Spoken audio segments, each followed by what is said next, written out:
बोले श्री प्राणनाथ प्यारे की जय। श्री सतगुरु महाराज की जय।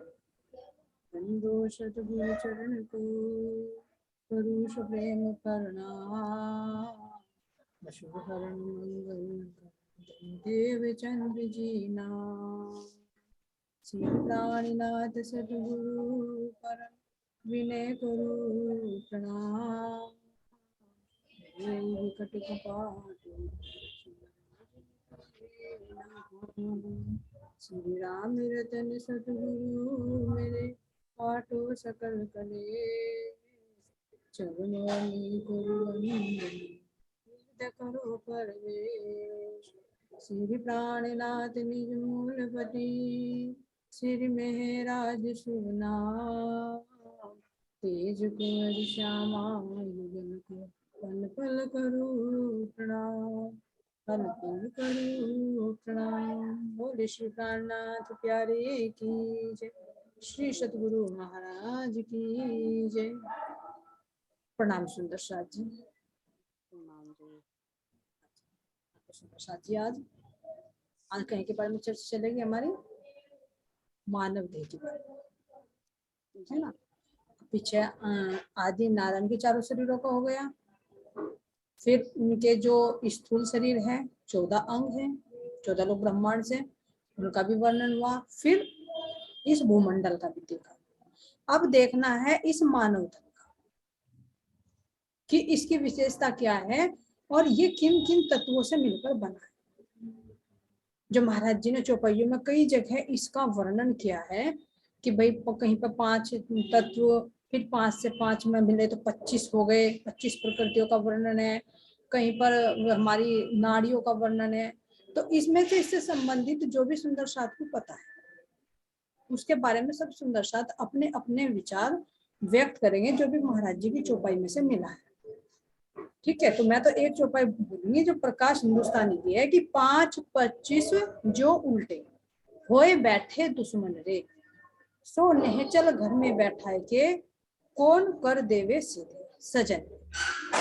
तो इसमें महामती श्री प्राणनाथ जी हमारी इंद्रावती सखी क्या कह रही है कि ये जो 5 तत्वों से 25 प्रकृति बनी है, तो ये क्या है, शरीर की 25 प्रकृतियां बाह्यमुखी है और जबकि इनको आत्मा के साथ लगकर अंतर्मुखी होना चाहिए। तो ये जो अंतर्मुखी होगी कब, जब आत्मा की 5 ज्ञानेंद्रियां 25 प्रकृतियां जागृत हो, तो तभी तो पहले सूरता इन 25 प्रकृतियों को भी देखेगी, फिर वो अपनी प्रकृति को देखेगी। ये सूरता के 4 अंतकरण 25 प्रकृतियां कैसे बनी, और फिर परम धाम के भी 25 प्रकृति जो राज्य महाराज जी के, फिर उनसे 25 पक्ष कैसे बने, उनका सारा विस्तार। तो ये खेल दिखाया है। तो महाराज जी फिर कह रहे हैं कि पहले खेल दिखाए के पीछे मूल वत। तो पहले इस शरीर की प्रकृति को एक एक चीज को खोल कर देखेंगे कि इसमें महाराज जी ने जो कर रखे, तो सब सुंदर साथ आपस में मिलकर सबूत करेंगे कि किस सुंदर साथ को किस चौपाई से क्या चीज है। तो सबसे पहले मैं प्रेम सखी जी को कहूंगी कि वो 25 जो हमारी स्थूल है प्रकृति है, इसके बारे में अपने विचार व्यक्त करें।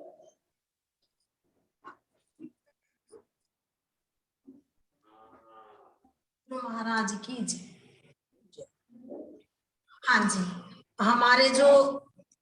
हमारा जो स्थूल है, स्थूल शरीर है हमारा जो, तो उसके बारे में महाराज जी बता रहे कि पहले आप पहचानो रे साधो, पहले आप पहचानो, बिना आप पहचाने कौन गए पार ब्रह्म को जाओ।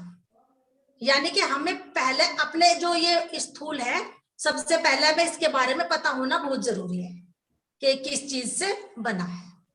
तो हमारा ये शरीर 25 तत्वों से बना है। 24 इसमें जड़ है और 25वां इसमें चेतन है जो इनको चलायमान करता है।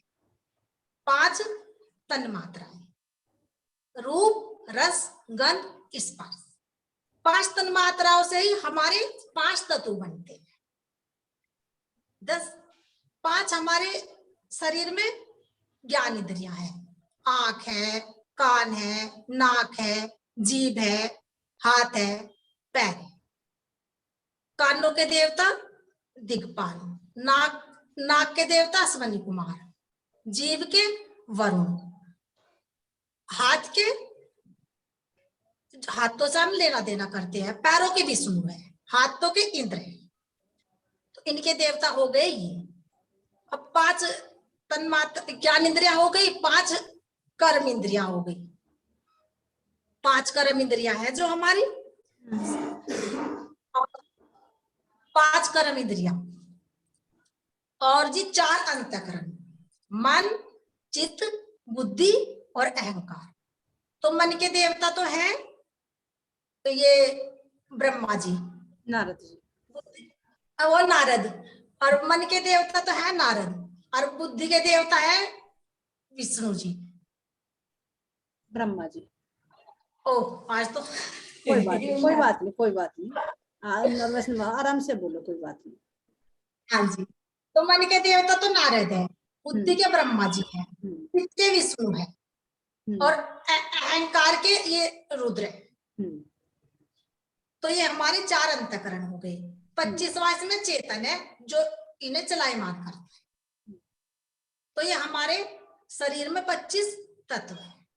हाँ, जो 25 प्रकृतियां, ठीक ठीक है, 25 प्रकृतियां होगी, इसमें 5 ज्ञानेंद्रिय होगी, 5 कर्मेंद्रिय है ना, 5 इसकी तन्मात्राएं होगी, और 5 तत्व हो गए।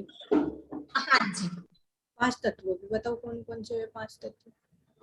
5 तत्व तो यही है ना, पृथ्वी, जल, अग्नि, वायु, आकाश। तो 24 तो क्या हो गई? हाँ, 24 तो ये हो गए जड़। हाँ जी, और 25वां उसके अंदर हो गया वो चेतना, यानी जीव जिससे चलायमान हो रहा है। हाँ जी, है ना, तो इनको मिलाकर हमारा जो ये स्थूल शरीर है जो जीव ने धारण कर रखा है ना, इस जीव ने जो धारण कर रखा है, इस जीव के लिए चाहे तो साधन अपना के ये इस आवागमन से मुक्ति भी पा सकता है जीव, इसी शरीर से, है ना, और चाहे इसी शरीर की इन्हीं इंद्रियों के स्वाद में लगकर वो 84 लाख योनियों के चक्र में भी घूम सकता है।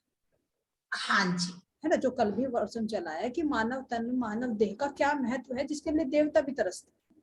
हाँ जी, तो इसके पास इतना सामर्थ्य है कि ये परमात्मा को भी प्राप्त कर सकता है इस शरीर के माध्यम से, इसको एक साधन के रूप में अपनाकर।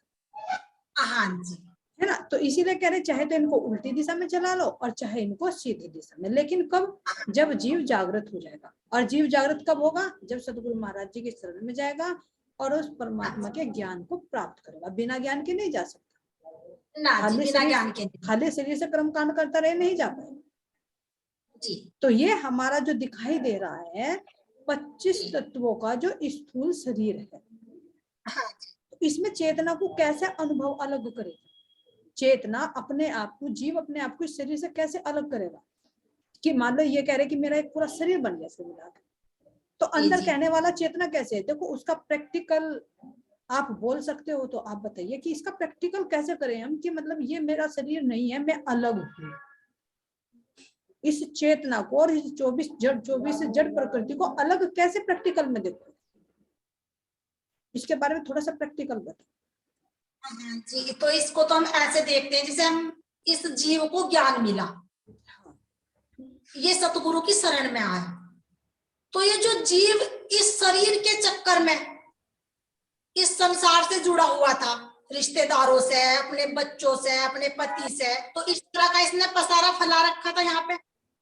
तो ये जीव जब अज्ञानता में था ना, तो इसे अपना पता था ना, इसे ये पता था ये स्थूल शरीर कैसे बना, ना इसे ये पता था ये संसार क्या है, ना क्षर का पता था, ना अक्षर का पता था, ना अक्षरातीत का पता। सतगुरु महाराज की शरण में इसने कोई अच्छा कार्य किया होगा जब इसे ये मानव तन मिला, पहली बात तो ये, और जब इसे मानव तन मिला तो इसे सतगुरु महाराज जी की शरण मिली, सच्चे सतगुरु की। गुरु तो बहुत मिलेंगे, लेकिन सतगुरु जो अलग को दे लखाए, इन उल्टे से उल्टाए के या प्रेम करे, तो जो इसका मतलब कोई अच्छे कर्म किया इसने, जो से सतगुरु महाराज की शरण मिली।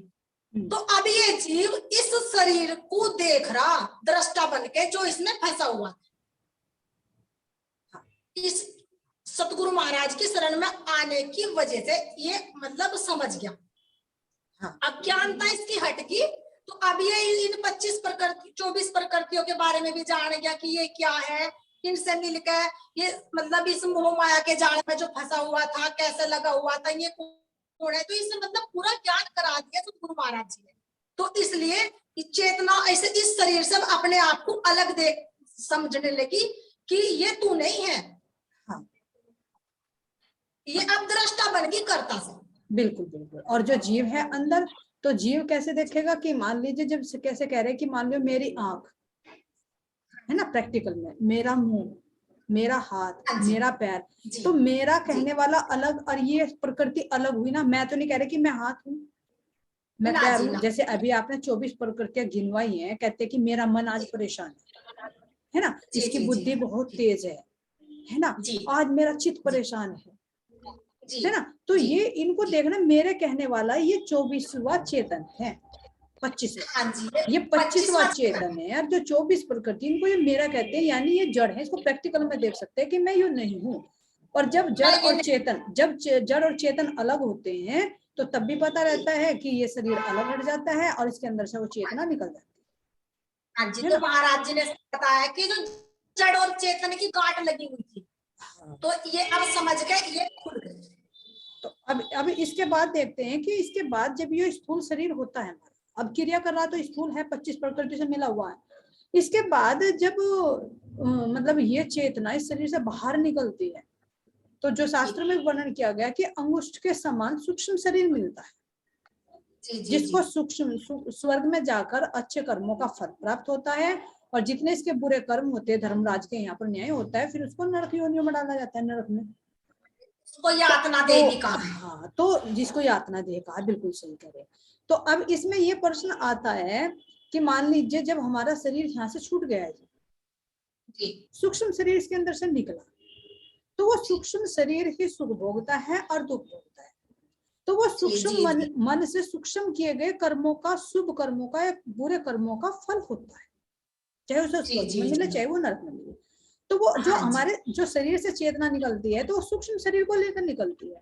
तो सूक्ष्म शरीर में फिर हमारे मतलब कितने तत्व, कैसा होता है सूक्ष्म शरीर, स्थूल शरीर जब मिटता है, मरता है, तो उसमें से कौन सी चीज कम रह जाती है। तो इसके बारे में हो सके तो भोलीबाई जी अपने विचार व्यक्त करें कि जो सूक्ष्म शरीर है वो कैसे कैसे उसको अनुभव करेंगे। तो ममता इन्होंने तो स्थूल का बताया। प्रणाम जी। ये सूक्ष्म शरीर है, ये सूक्ष्म शरीर है, यो 17 तत्वों से बना है जी। आवाज आ रही दीदी? आवाज आ रही, वीडियो ऑन कर ले। अंधेरा हो रहा है, कोई बात नहीं, खोल लो, ठीक आ जाएगा, सामने से देख के। सूक्ष्म शरीर है, 17 तत्वों से बना जी। हाँ, ये 17 तत्व है, 5 कर्मेंद्रिय, 5 ज्ञानेंद्रिय, 5 तन्मात्राएं। हाँ, और जीव, मन और जीव हो गया, फिर 17 तत्व हो गए, 5 कर्मेंद्रिया, 5 ज्ञानेंद्रिया और 5 तन्मात्राएं। तो जो 5 कर्मेंद्रिया है, ये मतलब हमारे शरीर में है, हाथ हो गए, पैर हो गए, मुंह हो गया, उपस्थ और पहिये हो गए, 2 हो गए। तो जो 5 ज्ञानेंद्रिया है, ये मतलब हो गए हमारी आंख होगी, कान हो गए, जीभ होगी, नाक हो गया और त्वचा होगी। ये ज्ञानेंद्रिया है जो हमारे मतलब में एहसास हो हर चीज का, ज्ञान लेते हैं जैसे ज्ञानेंद्रिया। ज्ञान लेने वाले अंगों, ज्ञान लेने वाले अंगों को तो ज्ञानेंद्रिय कहा, ज्ञानेंद्रिया। और कर्म करने वालों को कर्मेंद्रिय, कर्मेंद्रिया। ठीक। और 5 आगे तन्मात्राएं। हाँ, शब्द, स्पर्श, रूप, रस और गंध। हाँ, और जी मन और जीव होगा जो मतलब चलायमान करे मन, तो हम इसे मतलब सूक्ष्म शरीर को। और ये 5 तत्व कहाँ चले जाते हैं जब चेतना इस शरीर को छोड़ती है, तो 5 तत्व कहाँ चले जाते हैं? ये 5 तत्व तो यहाँ पे रह जाते हैं, 5 तत्वों में विलीन हो जाते हैं ना। हाँ जी, कहते हैं ना कि 5 तत्वों का चोला 5 तत्वों में विलीन हो गया। तो 5 तत्व कौन कौन से हैं? ये है जी मिट्टी, जल, अग्नि, वायु, आकाश। हाँ, तो ये सूक्ष्म शरीर हो गया 17 तत्वों का, 17 तत्वों का। तो ये जो सूक्ष्म शरीर है, ये सूक्ष्म सुख और सूक्ष्म दुख भोगने के लिए होते हैं, सूक्ष्म कर्मों का। और स्थूल से जो वर्णन होता है कि कहते हैं कि भाई नरक है, कि तो स्थूल से तो तुम यहाँ आसपास में देख लो, नरक मिलता है शरीर से, है ना। कोई कीड़े मकोड़े हैं, कैसे कोई अपाइज है, कैसे किसी की टांग टूटी हुई, कैसे कीड़े पड़े हुए, देख लो जीते जी नरक, है ना। तो ये हाँ, तो कुछ शरीरों का अंतर होता है, लेकिन हम मानव देह की बात कर रहे हैं, ठीक है। अब सूक्ष्म शरीर हुआ, अब इसके बारे में और कुछ चौपाइयां मिली हो कुछ वाणी से, तो उसके बारे में बताइए।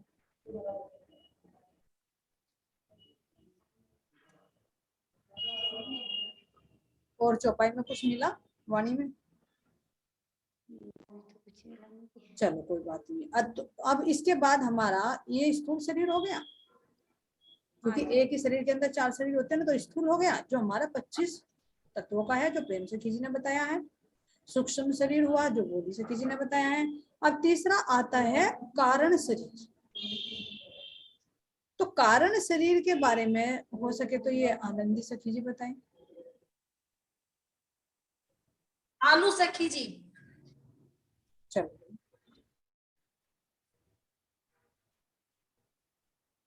हाँ भाई सालू जी।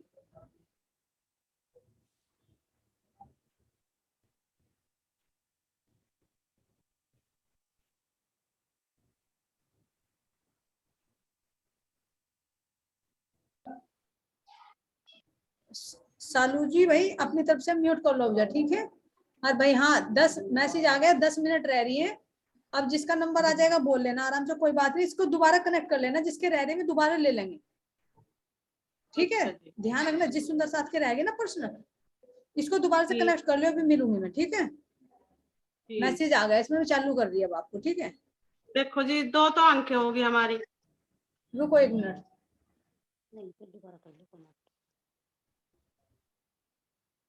चलो भाई आनंद सखी जी बताइए आप। हाँ जी प्रणाम जी। प्रणाम जी प्रणाम। मानव शरीर के 9 द्वार, 2 तो अंक होगी जी, और 2 ये नाक के छेद हो गए, 2 कान हो गए, 1 मुख हो गया, और उपस्थ पाई होगी। अब इसमें कह रहे हैं कि निस दिन बहे बलाए। अब आत्मा के और देह की इंद्रियों में अंतर बताइए। राज्य का स्वरूप कैसा, उसमें से क्या बहता है, आत्मा के जो इंद्रिया उनमें से क्या बहता है, इसमें से क्या बला बह रहा है। अच्छा जी, जैसे राज्य चेतन है, तो राज्य की चेतना से तो नूर नूर है जी, खुशबू भी है उसमें, आनंद भी है उसमें, प्यार भी है उसमें, रस भी है, मतलब आनंद ही आनंद है राज्य की खुशबू में, बहुत ही ज्यादा आनंद है। खुशबू भी है उसमें, उसमें हर चीज की प्यार की लहर है उसमें, हर चीज सुगंधी है उसमें, राज्य के हर कण में इतने खुशबू है, प्यार है, रस है, हर चीज में रस है, पूरा भरा है। और इसमें क्या है, अगर इसमें आ जा हम इसमें रजतम इसके गुणों में आ जा, इसमें क्या है, अंदर विकारी विकार है, जीव रूप हमारी अगर इसमें आ जा, आज जो जीव रूप इसमें आत्मा से सही रूप में जुड़ जा, तो ये क्या नाम इसके प्रक्रिया, जब मैं तू ये मैं अहंकार आ जा, अगर जुड़ जा राज्य चेतना से, तो इसमें तो आनंद ही आनंद है, सुगंध ही सुगंध है, रस ही रस है इसमें तो सुगंध की लहर है, बस खुशबू की लहर है, बहुत आनंद की है सुगंध इसमें तो बहुत फर्क है जी, धरती आसमान यहाँ तो कह नहीं सकते, लेकिन बहुत ज्यादा फर्क है। और फिर जीव क्यों इतना मस्त रहता है, इसी शरीर के पीछे कैसा पागल हो जाता है? हाँ जी, पता क्या, इससे अगर यो इससे जैसे मतलब राज्य साथ में जुड़ जाए तो सही लगा, तो यही मेरा सब कुछ है। अगर यो जीव आत्मा रूप में जुड़ जाए तो फिर वही सब कुछ लगा। मैं तो इतनी यो संगत कैसी और वो संगत कैसी, उसमें तो बहुत अच्छा आनंद है। इसे जीव को फिर अपना एहसास होता है, तू कहाँ था, कहाँ से कहाँ आ गया, तुझे तो बहुत अच्छी संगति मिली, बहुत ज्यादा तुझे तो प्यार वाला मिला। हर मतलब इसमें क्या है, इसमें वो खुद पहचान करता है जीव, जैसे राजी महाराज जी तारतम ज्ञान से राजी महाराज जी ने करवाया, इससे जीव को भी एहसास है मैं कहाँ था, कहाँ से कहाँ आ गया। और वहां जाकर मुझे अब भी अगर इधर उधर जाता है तो पता लगता है तू कहाँ गया नरक में, कैसे जा रहा, तो फिर वहां उलट का फिर एहसास होता है ऐसे जीव को, अब वहां क्या यहाँ क्या है। राज्य के इसमें आके तो आनंद ही मिलेगा। अगर इससे तो इससे पश्चाताप हुआ है, अब जाकर इसमें भी अपनी इंद्रियों में लगा है ना, तो इससे पश्चाताप होता है अपने इसका, अब तू क्या है, कहाँ कौन चलन चल रहा है, तो कहाँ से आ गया मुड़।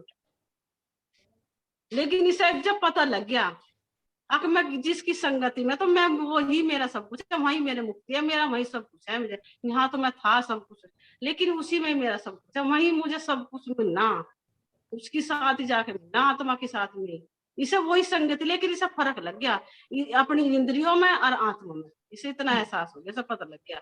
अगर वो तो असल तो वही है, मेरा मुक्ति का आसान वही है, मेरा घर कहाँ है, तू कहाँ के रह रहा, कहाँ तू जाएगा, इसे हर चीज का पता लग गया। लेकिन संगति किसी उस परमात्मा की, उस राज जी महाराज जी के ज्ञान से तो मिली। अब इसमें सात धातु का भी वर्णन कर रहे हैं महाराज जी। सप्त धातु, सब धातु राखी बताओगे जी, इन्ना का रखी। चलो प्रणाम जी, जी। प्रणाम प्रणाम जी। प्रणाम जी, प्रणाम। सप्त धातु मेरे 5 तत्व का प्रसंग था। 9 द्वार तो इन्होंने बता दिए। सप्त धातु कौन कौन सी हमारे शरीर के अंदर? ऐसे हड्डी होगी हमारी शरीर के अंदर, नहीं, सबसे पहले तो हमारे रोम आएंगे, फिर मांस आएगा, स्किन आएगी, फिर अंदर मतलब कि हड्डी आ जाएगी, फिर मज्जा आएगी, फिर रेग आएगा। रस भी तो बनते हैं ना इसके अंदर। रस हो जाएगा, रक्त है जो खून बह रहा है ना, धातु ही तो है ये। धातु हैं, रस है, रक्त है, मेद है ना, मांस हो गया, मज्जा हो गया, अस्थि और सुख, है ना, अस्थि और सुख। हाँ, तो ये सप्त धातु से मिलकर हमारा ये शरीर बना है। और इसके अंदर 9 द्वार हैं जिनसे निस्दिन गंदगी बहती रहती है। तो जब तक जीव को इसका ज्ञान नहीं होता तब तक इसको ये सब कुछ समझता है, इसके पीछे पागल रहता है, इंद्रियों के पीछे, इन्हीं का स्वाद प्यारा लगता है। लेकिन जब वो जागृत हो जाता है और उसे इसकी गंदगी का पता चलता है, हर आत्मा की एक सुगंधी, जो अभी आनंदी सखी ने बताई कि आत्मा की थोड़ी सी सुगंधी आने लगती है, तो ये जीव भी इस शरीर की गंदगी को, इस गंदे शरीर को छोड़कर ये आत्मा की संगति करना चाहता है। तो कब तक इसको अच्छा लगता है? जब तक उसके अंदर अज्ञानता है। मान लीजिए कोई जानवर है, उसे नहीं पता, तो गंदगी में पड़ रहेगा, तो गंदगी को ही सब कुछ मानेगा कि मेरे लिए तो यही सब कुछ स्वर्ग है। अगर उसको पता लग जाए कि भाई ये गंदगी है, मान लीजिए इंसान को पता है कि वो गंदगी है, तो वो क्यों गंदगी में बैठेगा, वो अच्छा में बैठेगा। तो जब जीव के अंदर जागृति ज्ञान आ जाता है, तो तब वो इन इंद्रियों से छूटना चाहता है। और जब तक उसके अंदर अज्ञानता, तो वो इसी को सब कुछ समझता है, इसी में ही मग्न रहना चाहता है। तो यह शरीर से संबंधित महाराज जी ने बताई है सप्त धातु, और इसके अंदर 9 द्वार हैं। इसके अंदर 4 शरीर हैं, चारों शरीर में से स्थूल, सूक्ष्म, कारण, महाकारण, है ना, और जो जीव चेतना है वो अलग है। तो ये हमारा हुआ इस स्थूल शरीर। अब इससे आगे जो और सुंदर साथ है, ये जो 5 तत्व हैं, 5 तत्व को शरीर में कैसे अनुभव करो, उनके और कितने रूप हैं, किस किस तरह से कौन कौन सी क्रिया करते हैं 5 तत्व, इनके बारे में और कौन सी सखी बताएगी? हरियल सखी जी अपने विचार व्यक्त करें कि ये 5 तो तत्व हैं, इनका विभाजन हमारे शरीर में किस किस तरह से? 5 तत्वों का जैसे हमारे शरीर में जैसे कि बना हुआ 5 तत्वों से शरीर ही है। तो जैसे 5 तत्व है, पृथ्वी है सबसे पहले, तो पृथ्वी से हमारे जैसे ये स्किन बन गई, पृथ्वी तत्व से, जैसे ब्रह्मा जी की होगी ना पृथ्वी तत्व, तो ब्रह्मा जी देवता हो गए पृथ्वी तत्व के, तो इससे हमारी शरीर की स्किन बन गई, मांस बन गया, मज्जा बन गई, और ये हड्डियां बन गई। तो ये हमारे ये पृथ्वी तत्व से बन गया हमारे शरीर। और रोमावली भी मिट्टी तत्व में आती है ना, रोमावली तो फिर आता है, हाँ, फिर जल हो गए, जैसे जल के देवता विष्णु भगवान जी हैं, तो जल से हमारे अंदर खून बनता है, पित्त बनता है, और शुक्र पसीना पसीना, हाँ, पसीना आता है। फिर आगे हमारा अग्नि तत्व के देवता रुद्र जी हैं। तो अग्नि तत्व से हमें भूख लगती है, प्यास लगती है, और आलस आता है, तो ये निद्रा आती है, तो ये हमारे अग्नि तत्व के कार्य है हमारे। और एक तेज कहते हैं ना, एक कांति, चेहरे पर जो एक कांति होती है, वो भी अग्नि तत्व की अधिकता से होती है। देखा ना, किसी किसी का चेहरा लाल रहता है और कहते हैं इसके अंदर तो बहुत तेज है, हाँ, तो ये चेहरे पे दिखाई देता, हाँ, ये अग्नि तत्व का होगा जी। फिर आ गया आकाश तत्व, वायु तत्व आकाश तत्व, वायु तत्व हो गया, वायु तत्व से जैसे चलना हो गया, बोलना हो गया, धावन, प्रसारण और संकोचन हमारे शरीर का। और आकाश तत्व से हमारे शरीर जैसे भय लगना और अहंकार होना, भय लगना, शोक होना और मोह, भय, राग, हाँ जी, है ना। तो 5 इसके तो ये अंदर आ सब 5 जाएंगे, तत्व, काम, क्रोध, मोह, 5 भय और शोक, योग। ये आकाश तत्व है। ठीक है, अब इससे आगे का पर्सन और लेंगे। बोले श्री प्राणनाथ प्यारे की जय, श्री सद्गुरु महाराज जी की जय। प्रणाम।